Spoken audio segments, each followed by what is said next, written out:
boy Fresh on the track. Salibonani muri yeZimbabwe linjani makadi mativi mana ose enyika. Welcome to Zim Reality ITV pana pamunosangana DJ Spark Zimbabwe wachikungwavira ingwavira zvinenge vichiitika mativi mana ose enyika wachikudza zvinenge vichiitika. Muzuva ranhasi ndakwasa kubatana namukoma Matombo anova iye mugari weku UK vanenge vane ruzivo rwavainarwo, vane confession yavainayo vada kutaura kana inonzi testimony yavainayo pamusoro pamadzibaba Mhoze. Saka da kuti nditaure nawo munzwewo mabatsirirwo wakaitwa namadzibaba Mhoze kuti vaishanda nawo sei, vaibatsirwa sei vari ku UK ivo madzibaba Mhoze vachinge vari ku Zimbabwe. Right now mukoma Matombo vari muZimbabwe ndinawo right now vandibata vakanditi Sparks ndofunga ndokunzwa uchitaura nyaya dzakawanda pamusoro pamadzibaba Mhoze. Saka da kuti timboenda sei timbosangana ndimbokudzewo ndimbodzowo mhuri yeZimbabwe mashandiro andakaita nani namadzibaba Mhoze. Saka sandawanza zvangu kutaura nozvati Sparks wenyu anotaurisa visingaiti. Ndangotanga nekuti welcome to Zim Reality ITV mukoma Matombo. Mushe ndinosimba mukoma Sparks makasimba here. Aiwa ndinofana kukuona muzuva ranhasi. Kana ndafara zvisingaiti ndosingokuona ndiri kure ndiri kumiro saka ndafara zvekuti kana ndikwanise kuzvitaura. Hamoti kuri sei kunyika dzinotonhora kungamura. Aiwa tikiri mushe uko. Ndiri mushe. Tikiri asi hey bondo dzitanga takasangana ndozoenda kusvike muno. Right. Ngoma Matombo ndoti madzibaba Matombo here because hamusiba kuenda inini ndatowo gospel ndamukati madzibaba ngekuti kwandakabva ndakoga ndakatozosiyako kunzi ngoma Matombo kuti ndakatozi madzibaba Matombo. Saka tina madzibaba Matombo muzuva ranhasi da kuti vakudzewo nhoroondo yavo nemashandiro vakaita namadzibaba Mhoze kuti zvaifamba sei, chiini api matambudziko maisangana nawo mukoma. Ndotenda mukoma Sparks ndikumupawo mukana nenguva kusanganiswa naMwari kudai panguva ineyi. Ini ndinonzwa kufara nemwoyo wangu kuti ndakaflya ndikasacrifice ngati no murume uyu ndidza ndisvike panzvimbo yaione dambudziko mukoma Sparks. Ndozarinozi dambudziko asi inini handaiziva kuti dambudziko ndaitoti zviri right. Chii chaitika pamwoyo? Chekutanga mazuva Sparks ndakaflya ndakaita mapepa angu akanaka kuchikoro ndakaenda ndikadzidza ndikaflya ndikaenda kuUK. Ndiriko kuchanduka muchataura kwekwe handi basa ndarwana mudzimai wangu ari kuno. Asi ndakasvika pakusvika patime yekuti ndakanga ndakatanga kuputsa marriage yangu 1 ndobva yaparara imba. 2 kubasa kwacho kwandakanga ndaenda ndichifanira kunge ndichishanda zvakangonoshanda zvemadays bva zvavharika bva zvatanga manje mhepo dzaive dziri pandiri ndaigona kuwana pati 10 anda kurarama nemapati 10 ndikamboya ndombonoshanda pa 2 minutes ndopuwa mari yekuti ndikwanise kugara naye munhu mangu ngesingagari ndandine mhepo dzekudeshe kuziva kuti asi ini ndakafa chikumboitika kusvika ndakutopedzisira vanhu vari kuZimbabwe ndototi nditengeserewo mombe dzangu naye mundisewo mari pane Western Union ndigone kumbobatsirika ndimbokafika apa because ndakusvika namari yemarendosa ngwavha ndiriko. Asi zvadaro manje ndobva ndazoona madzibaba Mhoze. Saka imimi makasangana sei namadzibaba Mhoze? Madzibaba Mhoze waona kupi? Madzibaba Mhoze ndakavaona online. Ndichitoona umwe ndichiti kuti zvanga zvatooma manje ndava ndatonzwa nemunhu iwe kunomboendawo here online uchingotarisa tsvako kana profit anongokubatsirawo because iwo zvinhu zvinoitika kwauri it's not normal. Because ini ndaitoda ndine mudzimai wandaigara naye asi chero pandaitori kuZimbabwe ndine mudzimai wangu asi ndaiva nemumwe mudzimai aiuya kuhope kwangu asi mudzimai wangu ndaitora basa naye zvakanyanya wazhinji kupedzisira miri wangu chaicho kuti ndichingoexplaina ndichimudza ndipakati ngona anonzi madzibaba Mhoze saka mubatsira ndobva ndatanga kutora namadzibaba Mhoze. Aza helo mwanangu ndatanga ndinokumbira dai ndichazotaura nekuti vandati mhepo dziya dzatanga musokutanga ndakutora nawo wanditi ndichazotaura newe mwanangu ndiri busy ndinofanira kubvesa wangu ndatanga munhu wako wakatari ndotsvaga futi pamwe kana kuti anzi iwawo madzibaba Mhoze sokurora pamwe vanenge vari ngori busy but vandose vachakubata zviri kutanga ndakubatana navo richipi ndakatozona vakaisa message kuti namba yangu vakambeka vaiwo kubva vandida ndafree mwanangu nogona kutaura nemi ndobva ndatanga kuwatsanangura dambudziko rangu madzibaba ini ndiri kunoku ndine mapepa angu echikoro izvine zvandisi kushanda kana mari dzangu dzimwe dzikabuda dzimwe dzachina kunokwachana hadzibude izvine zvindakutopedzisira ndakutopiwa mari tobva kumusha cheni kuti ndigone kurarama ndiri kunoku asi ndiri kuno kushanda kunoku izvo zvemori chaicha mudzimai ndakatakatopesana takatosvika pakutopesana ungoti hangu imi mitaura inyanya bona muda kubvunza kuti mukadzi uyu akazoti but still waraiti mapageti pasivakuwa anongati mari gendibomubvunza mukadzi akati but still chimbotsanangura iyi saka ivo madzibaba mozo wakakubatsira sei madzibaba mozo vakandibatsira because zvatakazoita manje zvikati madzibaba mozo mwanangu ndipe zita rako nemutupo wako nekwaunobva ndikubva ndavasendera pafoni ndikubva wanditi mwanangu ndoda kuti ikoko utange kudai chidzera munamato ndoda kukuudza ndobva vandiudza ndobva ndati alright madzibaba ndobva ndatanga kuteedzera mudzi madzibaba ndakatanga kuteedzera ndakatozomona ndichesirwa kukambani kwandakatanga kunishandira kwandaishandira ndakatanga ndatoisirwa meseji kuda kune munhu asiri kuzomusha kune munhu asiri kuzomusha saka taida kumubatira for 3 days tichiona kuti anenge achirikavha hawo ndakatona meseji ndaenda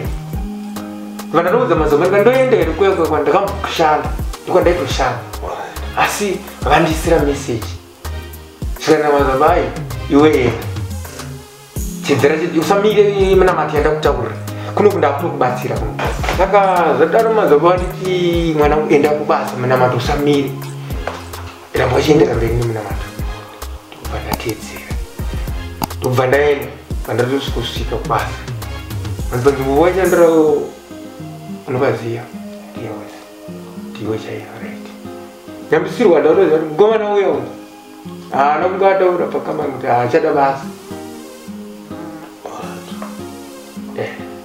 saka zvadaro manje ndichibva ndati saka zvika ndikushanda 3 days ukubatira mukomana ndobva ndatanga kubasa ndakutoshanda mazaba ndobva ndakataurira asi ndapuwa mazuva mashoma munhu wamwari ndoita sei ani ndaida kuti ndidzokere pabasa zuva iwotedzera munamato yangu yandakutaurira ini kunoku ndikuita munamato ndivachiita munamato zvishuru andobva ndaenda 3 days dzakwa ndobva ndaenda kubasa uye uya ndakuya ndobva ndangokondinya uye uya ndakuya ndobva wari chitoshanda zvakare saka from there zvakabva zvakutanga from there ndobva zvatoita ndobva ndatopa kambani papo big time ndobva ndatopuwa kambani kandatofamba zvese zvese zvazvatanga kutofamba ndobva ndatanga kutotumira manje kuzimu ndobva ndatopamashure ndakanga ndatonesana newifi yangu yatoenda zvibeta kana zviro zvawataura kuti ndavamutora zvinhu zvachona zvazvaita ndegona kuti ungonzwa kana hasha chiri ndichiri kuzimbabwe ndegona kungonzwa hasha ndisina kana chatadzirwa nemukadzi kana chero asina kana chatombokanganisa ndegona kutongobhoekana naye kuti kana nyaya dzekuti kana musana wangu chabonde papazina ndaitomvura handina kana filimu yekuti handinei naye kusana nomutara mudzei ndakauzobereka mungati mudzei aende kumba kwavo retino handisi kuda kumuona iko mudzei aende handisi kuda ndiriko mombe dzangu achitotengesa kuti ndikwanise kurarama ipapo nguva ndisanganachiro mazuva saka asi zvinhu izvozvi zviri kufamba zvekuti muri kugutsikana zvekuti ezvinezvi nditori neimba ndakatenga imba nditori nebhiri dzandakatenga iyo zvinhu yacho muna naagasti nditopedzisa ichi2 yacho imwe yacho yakatopera kudhara saka ndati kuti inini ndirame ndobva ndakangopuwa saka inini zvinhu zvangu zviri kufamba maini andaprotongodaro kwese munhu wamwana iwaka munhu anobatsirwa nemazava ini nasi ndanobatsirwa zvangu but ndikufunga kuti mutombo unobatsirwawo ndichiri pakutsvaga-tsvaga iwe uri kutsvaga-tsvaga uri kuno kuzimbabwe kwenini ndakaona matestimoni akaita seamuri kutaura anondipa simba ini ndakabatsirwa zvokuti kana handinari kutaura izvozvi saka zvinhu zvangu izvi zviri kufamba zviri kutofamba izvozvizvi ndakatodzokedzana nemudzimai wangu wandingamenda dzinga uya ndakatodzokerana izvozvi ndikutogadzisa mapepasi ake kutodzokera tese pandikutofulaiwa ndikudzokera saka izvo manzobanda kaunana navo saka ndakauzoudzawo ruzhinji rezimbabwe kuti batsirwai matambudziko arimo ngatitene munhu mazobamwe zokandibatsira iyo zvinhu zvangu zvokutendeka izvozvo ndakwanisa kuti ndakutosimudza mhuri yangu izvozvo ndotenda naye ndakutenda nemudzimai wangu ndakutonogara ene izvo zvangu izvozvizvi zvarongeka pandakanga nditoriko ndakanga ndichitomira achitogadzirisa dzimba izvozvi imwimba yatopera aiwa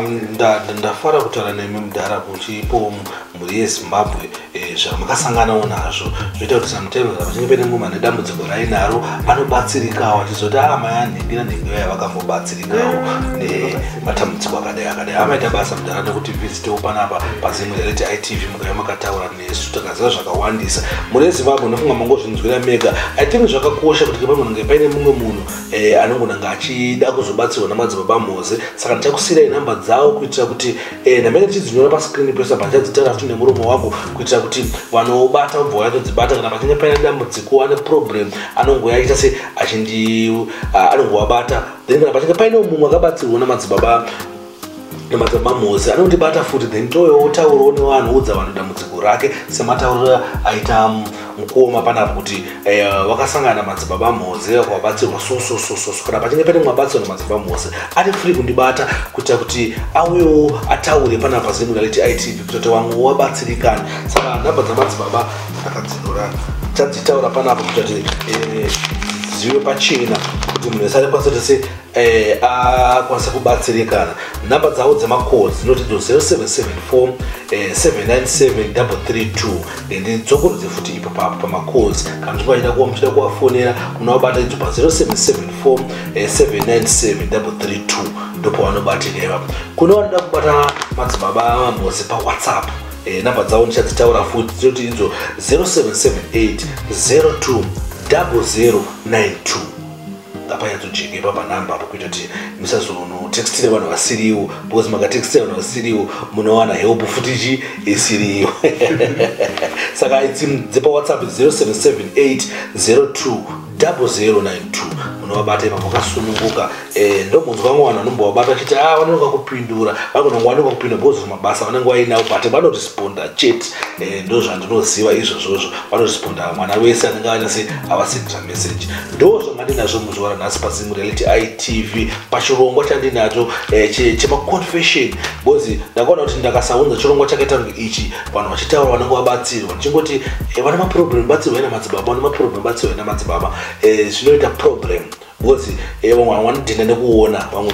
doubting Thomas vanoda kuona zvakamboitika kumashure saka ndo wanga ndinawo aiwa ndokutendea mudhara nekuti tsika pachirongwa ndotenda kumasasa aiwa aiwa ndichatofambira nyaya ndichatofambira nyaya imimi handizvo zvakufaya makazvinotora muchitikati ekokei western aiwa ukapa zvakanaka mudhara aiwa thank you